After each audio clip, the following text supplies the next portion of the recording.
दोस्तों स्वागत करता हूं आप सभी का आर एस जंक्शन पर। मैं हूं घनश्याम। और दोस्तों कुछ दिनों से मैं क्लासेस नहीं ले पाया, लेकिन अब जो है हम लगातार क्लासेस लेंगे।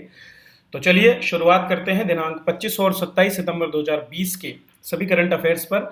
और आज का जो हमारा पहला प्रश्न है, तो इसी फॉर्मेट में मैं रखूंगा क्योंकि समय का थोड़ा सा अभाव है, तो इसी फॉर्मेट में हम अब पढ़ेंगे नॉर्मली। ठीक है, चलिए तो पहला जो आज का हमारा प्रश्न है उस पर हम चर्चा करते हैं। पहला प्रश्न कहता है कि भारत सरकार के आग्रह पर संयुक्त राष्ट्र द्वारा जो है पहला अंतर्राष्ट्रीय कदन्न वर्ष जो है वो कब घोषित किया गया है। तो आप सभी को बताना है भारत सरकार के आग्रह पर संयुक्त राष्ट्र ने कौन से एक वर्ष को अंतर्राष्ट्रीय कदन्न वर्ष घोषित किया है, अर्थात इंटरनेशनल ईयर ऑफ मिलेट्स घोषित किया है। और इसका आंसर होगा डी 2023। तो वर्ष 2023 को जो है सरकार के द्वारा अंतर्राष्ट्रीय कदन्न वर्ष के रूप में घोषित किया गया है भारत सरकार के आग्रह पर। तो भारत सरकार ने आग्रह किया और उसके बाद में जो है इंटरनेशनल ईयर ऑफ मिलेट्स के रूप में घोषित किया गया इस वर्ष को।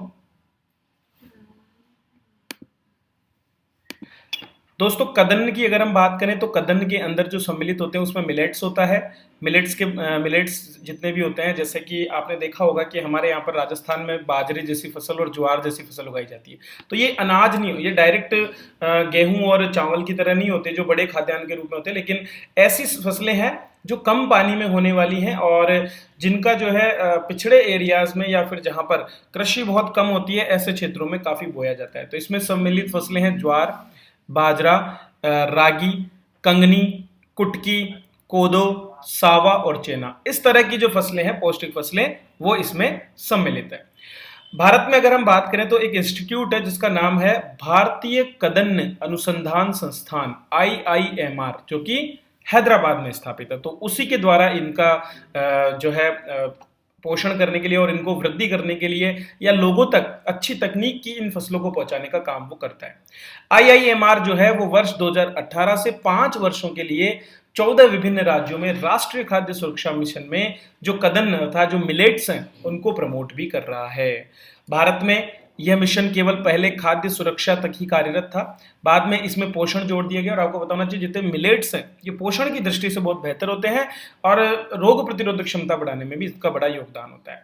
तो अभी जो ये मिशन चल रहा है उसमें खेती को प्रोत्साहन, बीज केंद्रों का निर्माण और किसानों को बाजार से जोड़ने जैसी गतिविधियों को अंजाम दिया जाता है। चलिए आज के हमारे अगले प्रश्न की ओर बढ़ते हैं। दोस्तों खादी और ग्रामोद्योग आयोग जो है लघु और छोटे उद्योग, जिसमें हस्तकला के उद्योग हो गए या फिर छोटे छोटे मृण मूर्ति कला के और इस तरह के उद्योग जो गांवों में स्थापित हैं और जो बड़े मात्रा पर छोटे किसानों को रोजगार उपलब्ध कराते हैं, उनके लिए उसको उनके प्रोडक्ट्स को प्रमोट करने के लिए और उनको बेहतर बनाने के लिए खादी और ग्रामोद्योग आयोग द्वारा एक प्रसिद्ध डिजाइनर जो है उनको अपना सलाहकार नियुक्त किया है, जिनका नाम है सुनील सेठी। तो सुनील सेठी को जो है अब खादी और ग्रामोद्योग आयोग का सलाहकार नियुक्त किया गया। पहले रितु बेरी जो हैं वो इसके सलाहकार थी, लेकिन उनकी जगह अब सुनील सेठी जो हैं वो काम करेंगे। तो सुनील सेठी भारतीय फैशन उद्योग की एक जानी मानी हस्ती हैं और बहुत से बड़े पदों पर भी अब तक काम भी कर चुके हैं और अब उनके अनुभव का प्रयोग खादी एवं ग्रामोद्योग आयोग करेगा। तो खादी के प्रचार के साथ साथ तैयार कपड़ों के क्षेत्र में नवीनतम डिजाइनों के बारे में आयोग को सलाह देगा। श्री सेठी के पास विश्व स्तर पर व्यापार करने का 4 दशकों का लंबा अनुभव है। तो लगभग 40 साल से वे काम कर रहे हैं और उन्होंने भारतीय हस्तशिल्प, डिजाइन और वस्त्र उद्योग के विकास में महत्वपूर्ण योगदान दिया है। तो जो खादी एवं ग्रामोद्योग आयोग केवल आपके वस्त्रों में ही नहीं बल्कि इसके साथ साथ छोटे छोटे गांवों के जो उद्योग हैं उनमें भी ये काम करता है। 400 डिजाइनर्स के प्रतिनिधित्व वाले fashion design council of India जो है इंडिया का, उसके ये अध्यक्ष हैं। ठीक है, और लगातार भारतीय फैशन उद्योग को अंतर्राष्ट्रीय स्तर पर एक कंपिटेबल जो है बनाने का काम कर रहे हैं।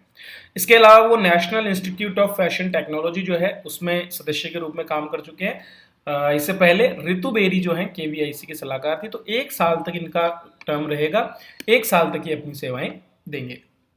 चलिए आगे बढ़ते हैं दोस्तों। जैसा कि आप सबको पता है 2019 में जो है भारतीय चिकित्सा आयोग के लिए एक अधिनियम पारित किया गया था और उसी क्रम में भारतीय चिकित्सा परिषद को खत्म करके और राष्ट्रीय चिकित्सा आयोग जो है वो गठित किया गया है और उसका प्रथम अध्यक्ष जो है वो किसे नियुक्त किया गया है, SP शर्मा को। तो डॉक्टर SP शर्मा जो एम्स में जो है डॉक्टर हैं और इसके साथ साथ विभाग के अध्यक्ष भी हैं। तो डॉक्टर SP शर्मा जो हैं उनको अब भारतीय चिकित्सा आयोग या राष्ट्रीय चिकित्सा आयोग जो नवगठित है, उस राष्ट्रीय चिकित्सा आयोग का पहला अध्यक्ष नियुक्त किया गया है। तो 24 सितंबर 2020 को जो है दोस्तों इंडियन मेडिकल काउंसिल को खत्म कर दिया गया है। उसकी जगह जो है नेशनल मेडिकल कमीशन जो है उसका गठन हो गया है। तो नेशनल मेडिकल कमीशन जो है उसको गठित किया गया और उसके साथ साथ 4 अतिरिक्त बोर्ड भी गठित किए गए, जिनमें स्नातक और परा स्नातक चिकित्सा शिक्षा बोर्ड, इसके साथ में चिकित्सा आकलन और मानक बोर्ड, ये 2 हैं। एक तो स्नातक अलग है और परा स्नातक अलग है, ठीक है।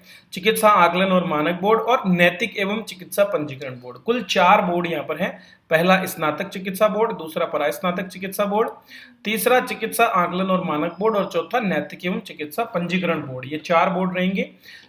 एम्स के ईएनटी विभाग के प्रोफेसर है डॉक्टर एसपी शर्मा, उनको 3 वर्षों के लिए अध्यक्ष बनाया गया है। एनएमसी के अध्यक्ष के अलावा 10 और अतिरिक्त अधिकारी हैं, ठीक है, जिनमें चारों स्वायत्त बोर्ड जो ऊपर मैंने बताया इनके अध्यक्ष, जैसे कि पीजीआईएमआर चंडीगढ़ के निदेशक डॉक्टर जगत राम, टाटा मेमोरियल अस्पताल के डॉक्टर राजेंद्र बादवे और गोरखपुर एम्स के कार्यकारी निदेशक डॉक्टर सुरेखा किशोर जैसे जो सदस्य हैं उनको भी इसमें नियुक्त कर दिया गया है। दोस्तों अगर और बात करें तो अगस्त 2019 में जो है भारतीय जो संसद है उसके द्वारा राष्ट्रीय चिकित्सा आयोग का एक अधिनियम पारित किया गया था और उसी के आधार पर 25 सितंबर 2020 को इस अधिनियम को प्रभावी कर दिया है, जिसके साथ जो मेडिकल काउंसिल एक्ट हमारा है 1956 का वो खत्म हो गया है। भारतीय चिकित्सा परिषद द्वारा नियुक्त किए गए शासक मंडल को भी तत्काल प्रभाव से खत्म कर दिया गया है। एनएमसी का मुख्य कार्य नियामक व्यवस्था को सुव्यवस्थित करना, संस्थानों का मूल्यांकन करना, एचआर का आकलन करना और शोध पर अधिक ध्यान देना है। इसके अलावा एमबीबीएस के उपरांत कॉमन फाइनल ईयर परीक्षा के तौर तरीकों पर काम करना भी, जिसमें पंजीकरण करना डॉक्टर्स का, परास्नातक या फिर एमबीबीएस के आगे जब वो एमडी करते हैं उसके लिए उनको सेवाएं देना, और जो हमारे जितने भी हॉस्पिटल्स हैं उनमें जो शुल्क ढांचा है, मतलब कितना रुपया वो ले रहे हैं लोगों से, उसका नियमन करना, सामुदायिक स्वास्थ्य कर्मियों का जो उनके द्वारा जो सेवाएं दी जाती है प्राथमिक स्वास्थ्य की, उनके लिए मानक तय करना जैसे काम सम्मिलित है। दोस्तों लोग पहली बार जो है कोरोना काल में चुनाव की घोषणा, विधानसभा चुनाव की घोषणा जो है की गई है। तो लगातार चुनाव को आगे बढ़ाने के बाद में अब 3 चरणों में बिहार चुनाव को आयोजित किया जाएगा। तो सरकार ने लोकतंत्र को जो चुनाव आयोग है उसके द्वारा लोकतंत्र को बनाए रखने के लिए और समय पर चुनावबद्धता दिखाने के लिए इसकी घोषणा कर दी गई है।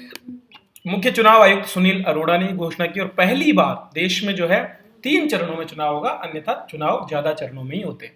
28 अक्टूबर को पहला चरण, 3 नवंबर को दूसरा चरण और 7 नवंबर को तीसरा चरण। देखिए बहुत कम समय रखा गया है और 10 नवंबर को परिणाम भी आ जाएगा, ताकि कम से कम लोगों को कोरोना संक्रमण हो और लोग जो है बचकर रह सकें। तो देश का पहला बड़ा चुनाव ये कोरोना काल में होगा। बूथों की संख्या बढ़ा दी गई है, ठीक है, पोलिंग बूथ को बढ़ा करके लगभग 63% बढ़ा गए। तो 65,000 पोलिंग बूथ थे 2015 में, जिनको अब 1 लाख से भी ज्यादा कर दिया गया है और वोटर्स की संख्या आधी कर दी है ताकि लोगों को संक्रमण ना हो, लोग एक दूसरे से दूर रहें। तो 1500 जो पहले जो 684 के आसपास अभी हो गए हैं, पहले 1500 या उससे ज्यादा हुआ करते थे। कुल मिलाकर के दोस्तों 7 करोड़ से भी ज्यादा लोग बाग जो हैं इस वोटिंग में भाग लेने वाले हैं। बिहार एक बहुत ज्यादा जनसंख्या वाला राज्य है, तो 7 करोड़ से ज्यादा मतदाता अपने वोट का इस्तेमाल करेंगे। वोटिंग का समय 1 घंटे ज्यादा होगा, 7 बजे से शाम 5 बजे तक होता था, अब की बार 6 बजे तक रहेगा। नामांकन ऑनलाइन होगा और विधानसभा कैंडिडेट समेत कुल 5 लोग ही डोर टू डोर कैंपेन भी इसमें कर सकेंगे। बिहार विधानसभा में कुल 243 विधानसभा सीटें हैं, तो कोशिश पूरी की जा रही है कि कैसे भी करके सभी जो पार्टीज है वो जोड़ तोड़ में लगी हुई है। इस वक्त भाजपा और जदयू का गठबंधन जो है, एनडीए गठबंधन, वो यहाँ पर सत्ता में है। राजद बिहार की सबसे बड़ी पार्टी है जिसके पास 73 सीटें हैं। लेकिन नीतीश कुमार की जदयू ने 2017 में आरजेडी से गठबंधन तोड़कर भाजपा के साथ सरकार बनाई। एनडीए के पास 130, महागठबंधन के पास 101 और अन्य के पास 2 सीटें। तो जो समीकरण बहुत अलग बनने वाले हैं इसमें। चलिए दोस्तों एक बहुत ही बड़ा नुकसान पूरे देश भर को हुआ जब हाल ही में कोरोना की वजह से जो है सिंगर एसपी बाला सुब्रमण्यम जो है उनका देहांत हो गया।